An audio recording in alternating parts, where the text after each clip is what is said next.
Hi comic book fans, welcome to another suddenlycomics.com video, and today I'm going to try to answer the question, is this a good time to buy Star Trek number one?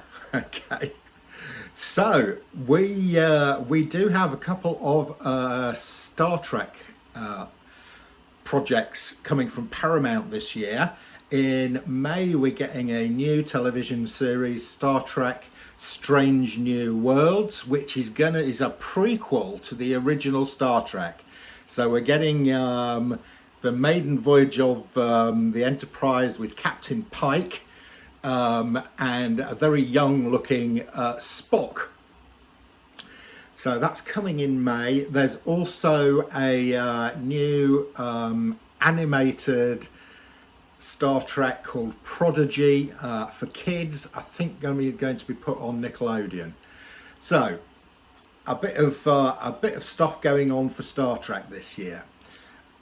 So I'm going to, there are a lot of Star Trek number ones. So I'm going to start with the oldest and work my way forwards. So the oldest one is from 1967. I'm going to show you my copy. This is my copy of Star Trek number one, and it's a signature series. It is signed by Captain Kirk himself, Will Shatner, who has recently just been up in space for the first time. What a trooper! Because he's getting on a bit now. Usually with these signature series ones, it's difficult to value them because there's not many of the signature series. In fact, for this comic, there's nearly as many signed copies as there are unsigned copies. That's because Will Shatner is a regular attender of comic conventions. He's very old and he's signed a lot of comics. So the last issue of this in a 5.0 actually sold over 18 months ago, so I'm not sure the price is that relevant. However, I have checked, and the most recent sales, there was a 4.5 sold for $1,000 in August 2021, and a 5.5 sold for $2,300 in September. I think that was a high-end sale. There is currently a 5.0, same as mine, signature series, signed by William Shatner, on eBay for $1,200. So I think, so there you go. You can pick this up for $1,200. Do I think it is a good buy? Yes, I do think it's a pretty good buy. Mine, I paid $600 for this about 2 years ago, so mine has doubled in value in 2 years. We know the Star Trek franchise is continuing. This comic came out 10 years before Star Wars number one. I think this is worth getting, and I think now is a not bad time to buy. A 5.5 sold for $2,300, so buying a 5.0 for $1,200, I think you're buying in the dip. So there we go. That is the first Star Trek one. It's from Gold Key Comics. I collect the Star Trek Gold Key comics and the Whitman ones.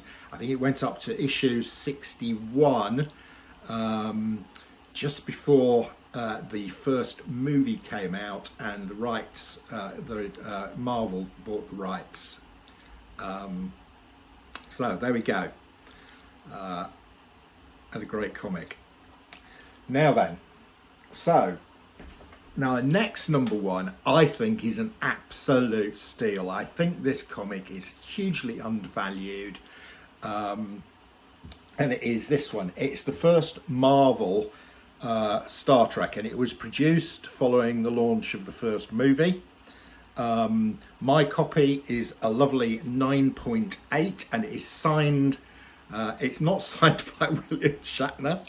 It's signed by the cover artist Steve Lahoa. There we go. Now I can't. An unsigned one of these is currently on eBay for 9.8 for $180. I think that is crazily cheap for such a key comic. And it dates from 1980, so you know we're 42 years old now. So I don't know what mine's worth. I don't know what the artist's signature's worth. Probably not much. So mine's probably worth $250. I think this is a great pickup. You know, go and find a 9.8. You know, you can. You know, if you find one signed by Shatner, you're probably going to pay a bit more for it, or even better, or even together, Shatner and Nimoy on it. That would be great.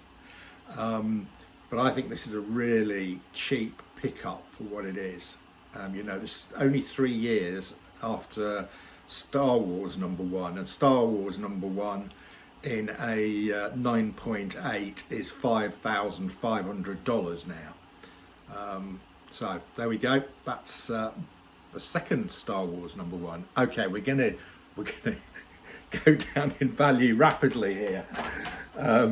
Right, the next one is that Marvel series only ran for 18 issues, and then the rights went to DC. And in 1984, we got this comic, Star Trek #1. I've not got a CGC copy of this. Now, DC had a better go at this than Marvel. So this series ran for 56 issues. This cover art is by George Perez. And if you want a 9.8 of this, it's only $130. I might be tempted, actually, with that. So that's my next Star Trek #1.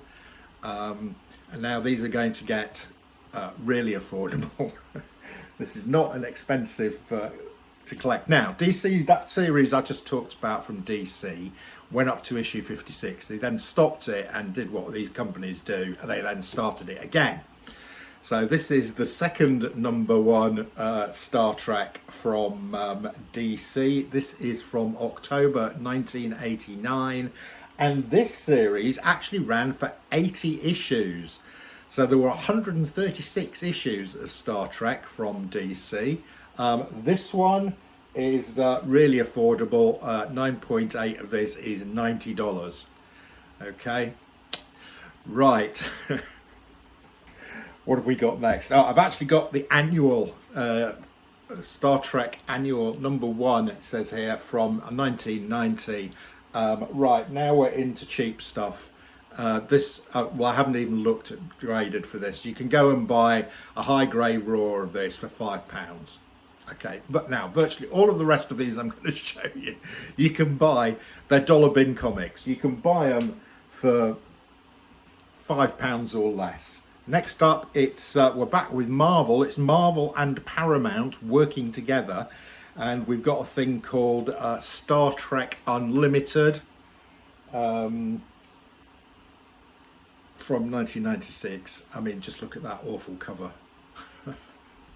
Again, less than a £5. I mean, I've picked these up. You know, these cheap ones, it's up to you. I mean, I think they're good, and I think they're a good buy because they're so cheap. This is from 1996 as well. This is issue 1 of Star Trek Voyager. Also from Marvel and Paramount in 1997, we've got Star Trek Early Voyagers.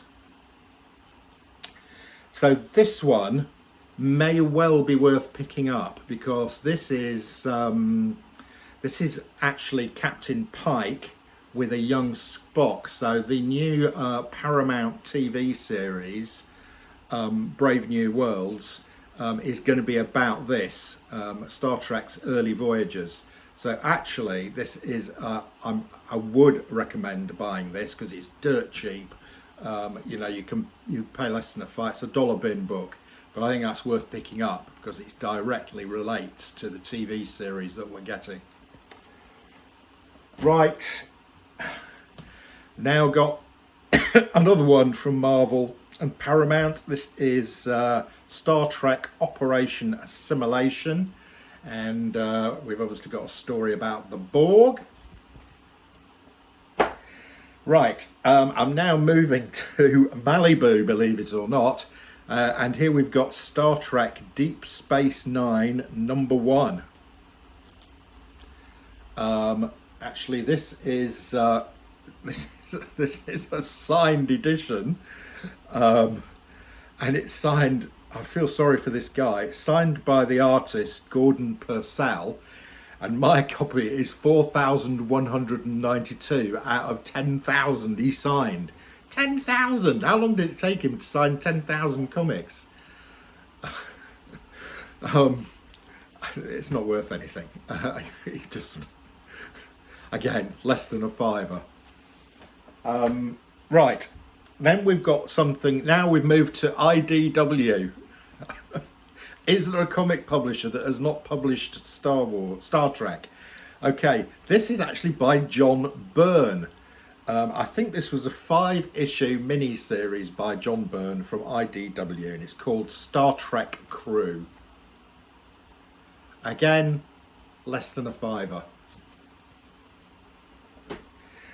And finally, this is also from IDW, and this is called Star Trek Year 5, which actually ran for 25 issues, only finished last year. And I got this on a Whatnot auction. I really liked this photo cover.